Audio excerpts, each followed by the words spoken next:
کرو گے تو ہمارا پھٹو رو کے کیا ہوگا؟ تو میرے بھائیو ایسی ایسی صورتحال ہے۔ آئیے میں ایک واقعہ بتا رہا ہوں گوتم بدھ کے سلسلے میں۔ گوتم بدھ نے ایک مرتبہ کہہ دیا تھا 32 آگم سوتر کے اندر، ان میں سے ایک میں یہ واقعہ آج بھی لکھا ہوا ہے، اور اس کے اوپر انجنا اوم کشیپ جو اینکر ہے بہت بحث کرتی رہتی ہے۔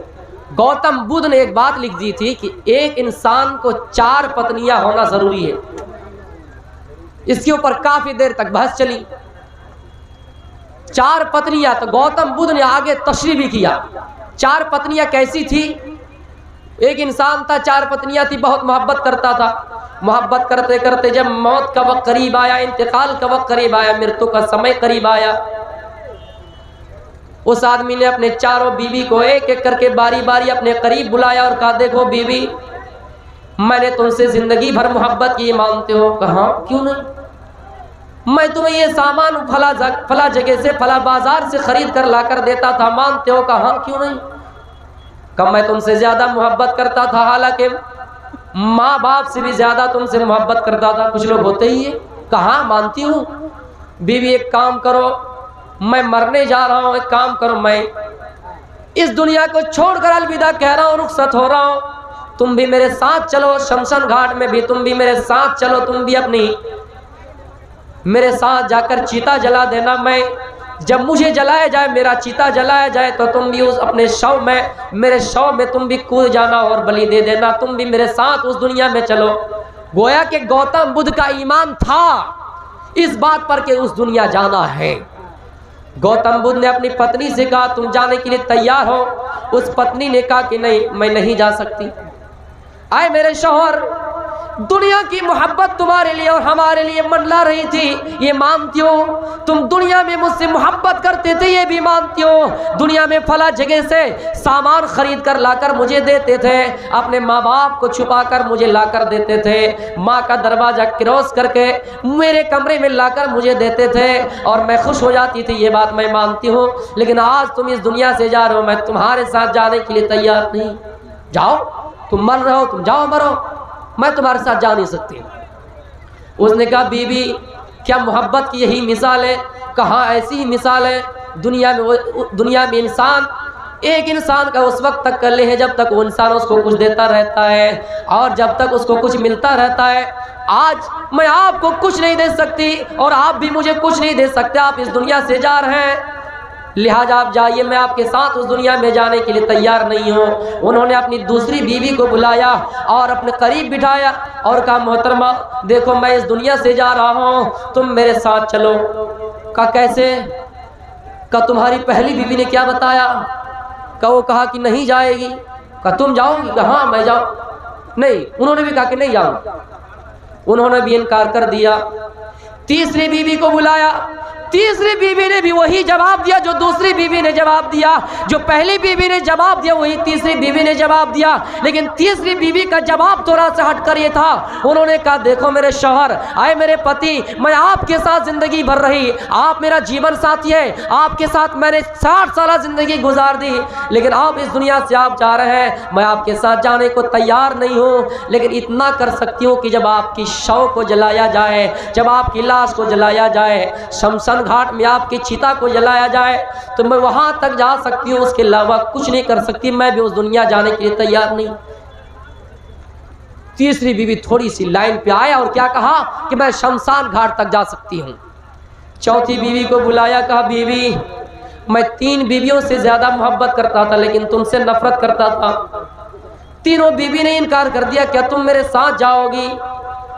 کہ میں کیسے جا سکتا ہوں، میں کیسے جا سکتی ہوں؟ تینوں بیوی نے آپ کا انکار کر دیا۔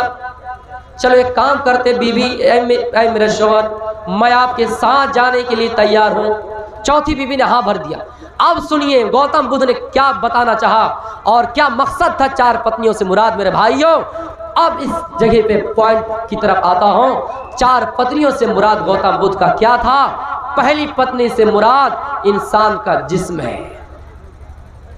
انسان جب مرتا ہے تو اپنے جسم کی طرف دیکھتا ہے، اپنے پیر کی طرف دیکھتا ہے، اپنے ہاتھ کی طرف دیکھتا ہے، ہتھیلی کی طرف دیکھتا ہے۔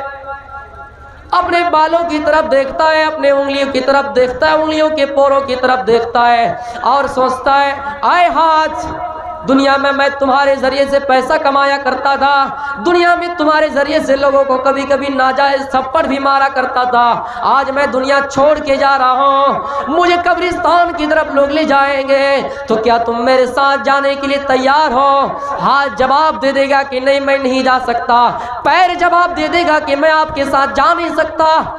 ان بالوں کی طرف نظر دوڑا کے دیکھے گا، آئے بال، میں زندگی بھر تمہارے اوپر بالوں میں کنگھیاں کرتا رہا، سروں میں تیل لگایا کرتا رہا، فلا اسٹائل میں بالوں کو کٹنگ کر کے میں کٹوایا کرتا تھا، لیکن آج تم اس زمین پہ پڑے رہ جاؤ گے، مجھے اس دنیا میں جانا ہے، کیا تم میرے ساتھ جانے کے لیے تیار ہو؟ بال جواب دے دے گا کہ میں آپ کے ساتھ جانے کے لیے تیار نہیں، جب تک میں تمہارے جسم میں لگا ہوا تھا تم دیکھ ریکھ کرتے تھے، لیکن آج تمہارے ساتھ جانے کے لیے میں تیار نہیں ہوں، قبر میں مجھے رکھ دیا جائے گا، 3.5 گز زمین میں مجھے رکھ دیا جائے گا، اسی میں ہم پڑے رہ جائیں گے، تمہاری روح کہاں کہاں بھٹکے گی، کبھی ادھر کبھی ادھر کبھی ادھر، اور ہم ادھر زمین میں ہی پڑے رہ جائیں گے۔ وہ انسان تمنا کرے گا اور اپنے پیر کی طرف دیکھے گا، جسم کی طرف دیکھے گا۔ میرے بھائیوں، کیا کوئی انسان اپنے جسم کے ساتھ اوپر کو جا سکا ہے؟ نہیں جا سکا ہے۔ گوتم بدھ کے اندر بھی یہ ایمانی جذبہ تھا، وہ انسان کا جسم ہے، ہر انسان کی 4 پتنیاں ہونی چاہیے، اس سے مطلب گوتم بدھ یہ بتانا چاہتے ہیں کہ پہلی پتنی سے مراد انسان کا بدن ہے، انسان کا جسم ہے، آپ کے ساتھ جانے کے لیے کبھی تیار نہیں ہے۔ دوسری پتنی انسان کا مال ہے، انسان کی دولت، انسان کی پراپرٹی ہے۔ جب انسان مرتا ہے مال کی طرف دیکھتا ہے، زمین کی طرف دیکھتا ہے، مکان کی طرف دیکھتا ہے، بلڈنگ کی طرف دیکھتا ہے، جو بلڈنگ اس مالک کے فیس کے بغیر، چہرے کے بغیر کھلتا بھی نہیں تھا، ان کا دروازہ لاک ہو جاتا تھا، ان کی پرمیشن کے بغیر کوئی اس کے گھر میں نہیں آ سکتا تھا، لیکن اس گھر کو چھوڑتے الوداع کہہ جائیں گے اور کہیں گے آئے گھر میں تمہیں چھوڑ کے جا رہا ہوں، کیا تم میرے ساتھ جانے کے لیے تیار ہو؟ گھر کا بھی وہی جواب ہوگا کہ میں تمہارے ساتھ جانے کے لیے تیار نہیں ہوں، زمین کا بھی وہی جواب ہے کہ میں تمہارے ساتھ جانے کے لیے تیار نہیں ہوں۔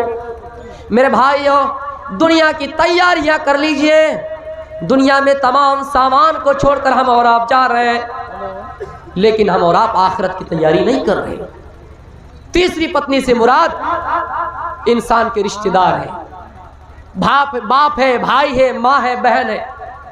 باپ سے اتنی محبت ہے، باپ کبھی نہیں چاہتا کہ میرا بیٹا مجھ سے الگ ہو۔ ماں سے اتنی محبت ہے، بارش کے قطروں میں ماں بھیگتی ہوئی اپنے پروں کے نیچے، آنچل کے نیچے اپنی اولاد کو چھپائے رکھتی ہے میرے بھائیوں، لیکن وہی اولاد جب مرنے کے قریب آئیں، جب مر جائیں گے، ماں مر جائیں گی، آپ مر جائیں گے، زیادہ سے زیادہ قبرستان تک جا سکتی ہے، اس کے علاوہ نہیں۔ تیسری پتنی نے کہا تھا کہ میں شمشان گھاٹ تک تو جا سکتی ہوں، اس کے علاوہ نہیں جا سکتی ہوں۔ اور چوتھی پتنی سے مراد انسان کا اعمال ہے میرے بھائیوں، ٹوٹی پھوٹی اعمال، چاہے کچھ بھی کرو وہ آپ کے ساتھ جائیں گے اور اس کے علاوہ کچھ اعمال آپ کے ساتھ نہیں جا سکتے ہیں۔ تو میرے بھائیوں، میں علمی سلسلے میں تقریر کر رہا تھا، ایک ہی تقریر میں کر رہا ہوں، تو میرے بھائیوں 4 پتنیاں سے مراد یہاں گوتم بدھ کا یہ بتانا مقصود تھا۔ ویسے آج سب کوئی پریشان ہے، اسلام میں منع نہیں کیا 4 پتنی آپ بھی رکھیے، لیکن بیویوں سے سب پریشان رہتے ہیں۔ ایک مرتبہ ایک مجلس میں ایک سال بہت بے تحاشا بارش ہوئی، مجمع سے آواز آئی کہ اس سال بے تحاشا بارش ہوئی، اتنی بارش ہوئی، ایک ملا اٹھ کر کھڑے ہو کے کہہ دیے کہ زمین میں جو کچھ ہے اس دفعہ باہر نکل آئے گا۔ تو پھر ایک آدمی من ہی من میں ڈر رہا ہے کہ کہیں ایسا نہ ہو کہ میری 3 پتنیاں زمین کے اندر وہ نہ نکل آئے۔ تو میرے بھائیوں، بیویوں سے سب کوئی پریشان رہتے ہیں، تو جائز ہے، آپ کر سکتے ہیں، لیکن سب کو حقوق برابر دینا ہے میرے بھائیوں، وہ چیز اسلام یہ جنہیں آپ کو، ہمیں اور آپ کو سکھائے۔ تو علم کی فضیلت ہے کہ علم میرے بھائیوں ہمیں اور آپ کو سیکھنا ضروری ہے، اور علم کے لیے ہمیں اور آپ کو پیسہ لٹانا ضروری ہے۔ ہم اور آپ جب تک پیسہ نہیں لٹائیں گے علم حاصل نہیں کر سکتے ہیں۔ اس واقعہ کو یاد کرو میرے بھائیوں، ایک شخص تھا جن کا نام ابو عبد الرحمن فروخ ہے ان کا نام میرے بھائیوں، جہاد کے میدان میں جاتا ہے۔ علمی تقریر میں آپ کو کروں گا، آپ کے سامنے آپ سمجھ پائے یا نہ پائے۔ جہاد کے میدان میں جاتا ہے، اپنی بیوی سے کہتا ہے میری بیوی میں جہاد کے لیے جا رہا ہوں، ہو سکتا ہے تاخیر ہو جائے، آنے میں لیٹ ہو جائے، ایک کام کرو تمہیں میں 30,000 دینار دے کر جاتا ہوں، تم اسی سے خرچہ چلانا۔ پیٹ میں بچہ پل رہا تھا، کہا کہ اسی سے خرچہ چلانا، اپنا خرچہ بھی چلانا، پیٹ میں جو بچہ پیدا ہوگا اس کا بھی خرچہ چلانا۔ جہاد کے لیے جاتا ہے میرے بھائیوں، بیوی بچوں کو قربان کر کے، اور جانے کے بعد جہاد میں مصروف ہو جاتا ہے، اور 27 سال کے بعد گھر آتا ہے۔ گھر آنے کے بعد جو پیٹ میں بچہ پل رہا تھا وہ بچہ بڑا ہوتا ہے، اس کی ماں اس کی تربیت کرتی ہے، اور تربیت کرنے کے بعد ایک بہت بڑا عالم بنا دیتا ہے۔ آج آپ کے زینت اسٹیج میں جو علماء مشہور و معروف نظر آ رہے ہیں، یہ انہی ماؤں کا نتیجہ ہے، انہی ماؤں کا کرم ہے۔ اگر ماں نہ پڑھائے تو میرے بھائیوں میں دعوے کے ساتھ کہتا ہوں باپ نہیں پڑھا سکتا ہے۔ اس چیز کا ایکسپیرینس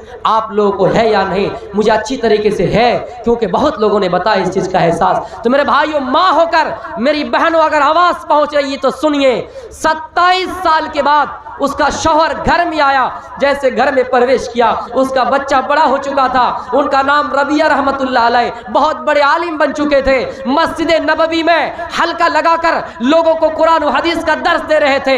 امام مالک بن انس رحمت اللہ علیہ جیسی شخصیت اس کے حلقے میں، اس کے درس میں بیٹھے رہتے تھے اور درس سنتے تھے۔ میرے بھائیوں، جب آمنا سامنا ہوا، گھر کا دروازہ کھلا گیا تو کہا کہ میرے گھر میں اجنبی آدمی، باپ بیٹا کی ملاقات ہوئی تو باپ نے بیٹا کو نہیں دیکھا، بیٹا نے باپ کو نہیں دیکھا، اجنبی آدمی۔ بیٹا کہا اے تو میرے گھر سے کیسے آیا؟ اجنبی آدمی۔ بیٹا کہہ رہا ہے مجھے پوچھ رہا ہے یہ میرا گھر ہے، تو کہاں سے آیا یہ بتا۔ دونوں میں لڑائی ہونے کو قریب ہے۔ میرے بھائیوں، گاؤں میں آواز دی گئی، ان کی ماں باہر نکلی، ربیہ کی ماں باہر نکلی، دوڑتے ہوئے آئے اور شوہر کو دیکھ کر پہچان گئے اور اپنے بیٹے سے کہا بیٹا یہ وہی تمہارا باپ ہے جو تم میرے پیٹ میں پل رہے تھے، اور تمہارا باپ تمہیں چھوڑ کر جہاد کے میدان میں چلا گیا تھا، اور آج 27 سال کے بعد آئے۔ تو میرے بھائیوں، آ کر جائزہ لیا کہ بیوی 30,000 دینار میں تمہیں دے کر گیا تھا، بتاؤ تم نے اس پیسے کا کیا کیا؟ بیوی کہتی ہے میرے شوہر میں آپ کو حساب نہیں دے سکتی ہے، لیکن ایک کام ضرور کر سکتی ہوں، آپ مسجد نبوی میں جائیے، وہاں بیٹھے رہیے، آپ کو پتہ چل جائے گا میں اس پیسے کو زمین کے اندر دفنا دیا ہوں۔ میرے بھائیوں، مسجد میں جاتا ہے، نماز پڑھنے کے بعد بیٹھے رہتا ہے، اور ربیہ ان کا بیٹا واعظ و نصیحت کرتا ہے، قرآن و حدیث کا درس دیتا ہے لوگوں کو۔ یہ آدمی سوچتا ہے یہ لڑکا کون ہے، اچھی تقریر کرتا ہے، اچھا درس دیتے ہیں، وہ من ہی من میں سوچتا ہے یا اللہ کہیں یہ میرا بیٹا نہ ہو جائے، یا اللہ اگر میرا یہ بیٹا ہوتا، کاش کہ میرا بیٹا ہوتا۔ میرے بھائیوں، جب پوچھا گیا کہ یہ کون ہے، بتایا کہ یہ تمہارا بیٹا ہے۔ بیٹے سے گلے ملایا کہ بیٹا جو میں خواب دیکھ رہا تھا وہ خواب سچ نکلا ہے، اللہ نے وہ حقیقت میں کر دکھایا۔ جلدی سے گھر میں آیا اور بیوی کو کہا بیوی اللہ کی قسم تم نے 30,000 دینار ما ضیعتہ تم نے برباد نہیں کیا ہے، تم نے اس کو صحیح راستے میں لگایا ہے، لیکن ہماری اور آپ کی صورتحال یہ ہے کہ ہم تعلیمی میدان، علمی میدان، جو لڑکا آپ کے لیے شفاعت کا ذریعہ بن جائے، ہم اور آپ اس کے لیے پیسہ خرچ نہیں کرتے ہیں۔ اسکولوں میں 500 روپیہ، ٹیوشن میں ہم 1000 روپیہ خوشی دے سکتے ہیں، لیکن ان بیچارہ مدارس میں ان ٹوٹی پھوٹی چٹائیوں میں بیٹھ کر درس دینے والے علماء کی ہم عزت نہیں کر سکتے ہیں۔ میرے بھائیوں، یہی وہ علماء ہے، اگر آپ کے اندر باقی ہے تو اسلام باقی ہے۔ میرے بھائیوں، اس لیے ہمیں اور آپ کو علم کی قدر کرنی چاہیے۔ میرا وقت ختم ہو رہا ہے، میرا وقت ختم ہونے جا رہا ہے، اس لیے میرے بھائیوں آگے بولنا یہ چاہتا ہوں کہ علم ضروری ہے۔ علم کا آغاز آپ دیکھیے، جب کائنات کا آغاز وہ علم سے ہوا۔ اللہ کے رسول کو جب نبوت ملی 40 سال کی عمر میں، پھر بھی اس کا آغاز علم سے ہوا، اور اس کائنات کا بھی جب آغاز ہوا تو علم سے ہوا۔ اس لیے ہمیں اور آپ کو علم کی طرف توجہ دینا ضروری ہے۔ میں اسی لیے آج علم کے موضوع پر آپ کے سامنے تقریر رکھا کہ ہم اور آپ علم سے کوسوں دور پیچھے چلیں گے۔ اللہ کے رسول صلی اللہ علیہ وسلم جب غار حرا جاتے تھے، خلوت نشینی آپ کو پسند آ گیا۔ جو اللہ تعالیٰ آپ کو خوف دکھاتا تھا وہ سچا ثابت ہوتا تھا، اس لیے اللہ کے رسول خلوت پسند کر لیے، اور آپ اپنی بیوی حضرت خدیجہ رضی اللہ تعالیٰ عنہ سے کہا کہ کچھ توشہ دے دو، کچھ ہمراہ دے دو، پیسہ دے دو، سامان دے دو۔ کچھ سامان لے کر، کھانے کا سامان لے کر، خوراک لے کر آپ غار حرا جاتے تھے۔ غار حرا میں بیٹھے ہوئے تھے، اتنے میں اچانک فجاءہ الملک، فرشتہ یا جبریل علیہ السلام آئے۔ جبریل علیہ السلام آئے اور آ کر آپ سے پہلی مرتبہ کہا کہ اقرا پڑھو۔ حالانکہ یہ آپ کو کچھ نہیں جانتے تھے، آپ کا جواب یہ تھا ما انا بقاری، ما انا بقاری، میں پڑھنا نہیں جانتا ہوں، میں امی ہوں، میں ان پڑھ ہوں، میں پڑھنا نہیں جانتا ہوں۔ جبریل علیہ السلام نے سینے سے زور سے دبایا، ایسا دبایا، پسلیاں ادھر ادھر۔ میرے بھائیوں، پتہ چلا تعلیم کے لیے کٹھنائی ضروری ہے، پریشانی ضروری ہے، مشقتیں ضروری ہے۔ بغیر مشقت کے، بغیر کٹھنائی کے ہم اور آپ تعلیم حاصل نہیں کر سکتے ہیں، ہم اور آپ علم حاصل نہیں کر سکتے ہیں۔ لیکن میرے بھائیوں، مدارس میں اگر بچوں پر کوڑے لگائے جائیں، ہاں اگر دوسرے لوگ آپ کے بیٹے کو مارے تو آپ برداشت کر جائیں گے، لیکن بیچارہ مولوی اگر آپ کے بیٹوں کو مارے، آپ مقدمہ کریں گے، آپ پنچایتی کریں گے اور یہ جواب دیں گے کہ ان دو کوڑیوں ملا کی کیا اوقات ہے۔ آپ یہ جواب دیں گے میرے بیٹے کو مارنے والا کون ہوتا ہے؟ اللہ کے رسول صلی اللہ علیہ وسلم کو زور سے دبایا، آپ نے کہا میں پڑھنا نہیں جانتا ہوں۔ آپ نے تین بار یہی الفاظ دہرایا، ما انا بقاری، ما انا بقاری۔